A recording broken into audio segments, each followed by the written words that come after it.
you're within 10 years of retirement, this is how you convert a 401k or an IRA into your own pension, but only if you're looking for peace of mind, guarantees, you're not concerned about what the stock market's doing. Here it is. Getting straight to the point, you can buy the same thing that people you probably know in a union, government workers, teachers are getting, and that is what is called primarily a pension. Now, sometimes this is going to be called retired pay, which essentially they'll think, for example, is that if they were making $100,000 before they retired, and then once they retire, they're going to get $70,000, people will think of that as their $70,000 retirement salary. Now, it technically works a little bit different than that. Actually, what happened is usually throughout their career, they put money into this, usually against their will, but part of their salary was going into this fund. They get to retirement, they stop, and they turn this thing on. It's going to pay them an income for the rest of their life. It may have an inflationary adjustment, meaning it's going to increase each year. It may not. Now, there's much more nuances to this, but this is very similar to how an annuity functions with a private insurance company. So if you have a 401k, for example, with a $300,000 lump sum, in this case, you can get up to, and this is for a 66 and 65-year-old jointly taking income, doing that immediately, $20,550 a year. So you just take the 401k, you roll it into a private insurance company, into an annuity. This is just one product in one company, and then you start receiving income. And also, this sometimes will work the other way around, where if you're getting a pension, you can take out a lump sum instead of taking the income and basically roll it over from the pension to an IRA. So instead of getting that $20,000 a year income, you might be able to roll it out and take a $300,000 lump sum if you would rather do something else with that money. Now again, these numbers are just rough for example's sake, but to get the point across, just like you can take a pension and take that out into a lump sum into an IRA, you can also do it the other way around, where you take a 401k or an IRA and move it into a pension and have the guaranteed income, just like those government workers, school teachers, etc. So let's look at some pros and cons, because these aren't for everyone, some actual examples, what people are saying, and finally, how you can do this yourself. Now, I could go into extreme example, but we're just going to touch on the high level main points here. So first, with pros, you can turn on guaranteed income for life with the option to continue paying out to spouse upon death. That means you can take this income single or joint, just like most pensions. Market volatility in most, now if it's a variable annuity, that's going to be different, and specific type of fixed indexed or equity indexed annuities that may allow you to get a higher income. But aside from those, market volatility does not affect your current or future income. So when you're signing up with a policy, you have the option to say within 5 years, or if you're taking it immediately, I will guarantee that this is the amount of income I'm going to get in 5 years, immediately, in 10 years, no matter what the market does. That's an option that you have. There's also typically a much higher withdrawal rate than the 4% rule, and you'll see that here in a second. However, looking at the cons, a counter to that is most income payouts with annuities, not all, don't increase each year with inflation. So if you're getting $50,000 a year, you might just get that flat for the rest of your life. Another pro is that with more modern annuities, as opposed to the more traditional ones, there are options where you can still access a portion of your money without being penalized. If you need, you can still surrender the policy. So if you wanted to cancel, which might not always be in your best interest, probably isn't, you do still have some flexibility to do that, as opposed to before, when you annuitized it and turned on the income. That was it. It was done. If you wanted to pull out an extra lump sum, you couldn't do that. You already started the contract. That's not the case with the more modern ones. And also, the death benefit is still intact when receiving income. So again, that's a more modern tactic when you use what is called a guaranteed lifetime withdrawal benefit. We'll show that in a second. And that's just one way to do that. But essentially, if you put in $1 million, you were taking out $70,000 a year of income, and you only took that out for 3 years and then you passed away, you're not just going to lose out on that remaining $790,000. Usually, that's going to be able to transfer to heirs if you're using one of those strategies, and perhaps it actually grew a little bit, so you didn't just lose out on all the money you put in there, or at least your bloodline did not lose out on all that money just because you passed away early. Couple other cons, high returns are much more unlikely. So if you're shooting for the highest returns possible, well, annuities just might not make the most sense for you. Now, if this is just a smaller portion of what you're looking to include in a holistic plan, well, then maybe they might. But overall, they are going to provide much more safety than investing directly in the stock market. However, it is likely, especially over a long period of time, that these aren't going to return as well. Not guaranteed, but most likely. The last two here, you're less likely to leave money behind to beneficiaries if you leave a long life because, of course, you are getting higher payouts, and once the account value is depleted, well, there's no more money left to pass on. You continue getting it for as long as you live, but in terms of how much actually transfers to your heirs, well, if you live longer, probably unlikely. There's going to be as much there as if you had invested that money in the stock market. Not guaranteed again, but more likely.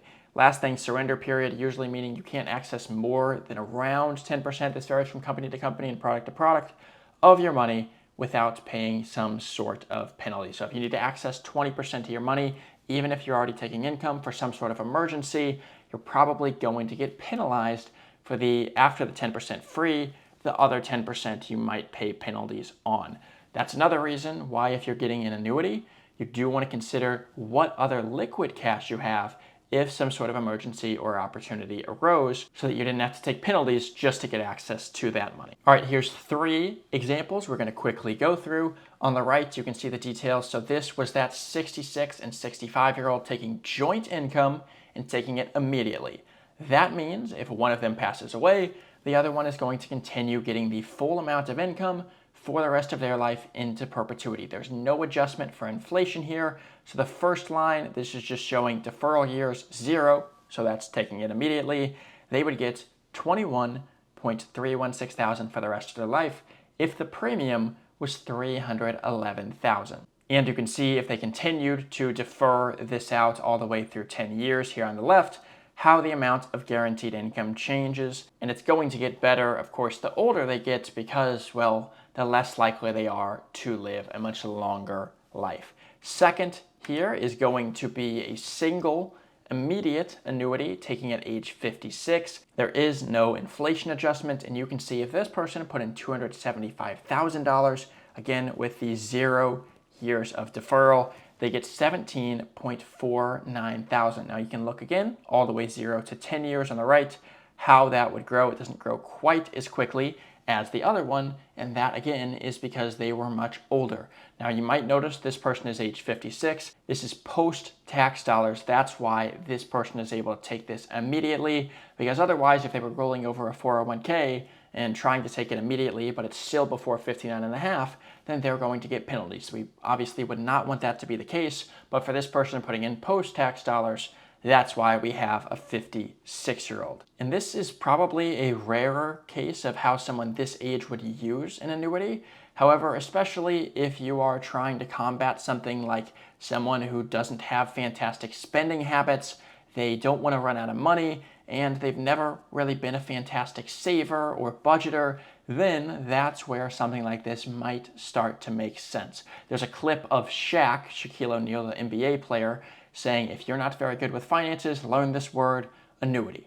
And the reason is just because if you are someone that struggles with saving, with making sure you have money set aside into investments or wherever, this guarantees you're going to have that income no matter what. And that's kind of the point of the Social Security system, is for people who don't save or don't have the discipline to save. Well, you're paying the Social Security tax whether you like it or not. And when you get there to the time where you can take Social Security, we're going to give you this. It's going to adjust for inflation the rest of your life.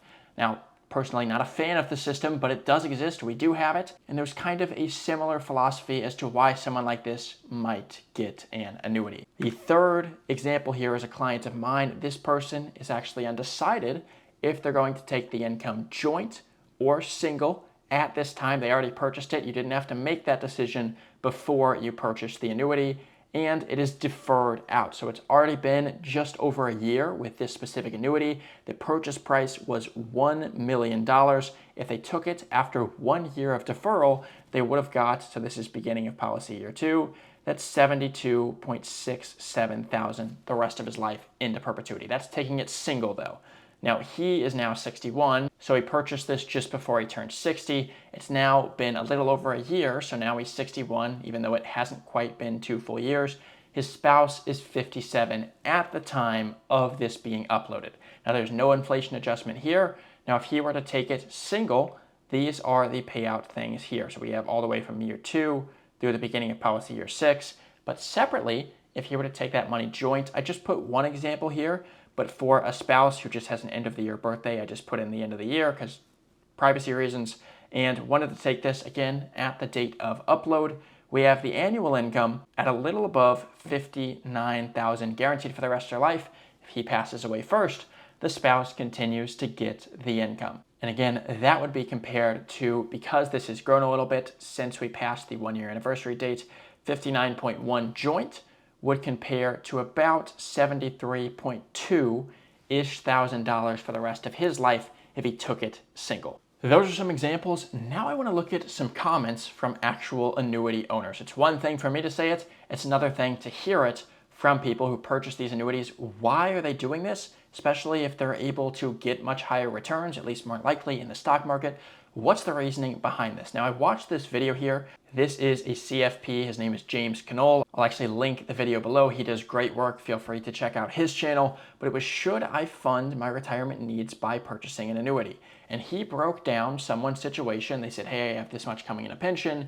Here is our Social Security. We're planning on selling our house. We have this other lump sum that's my wife's.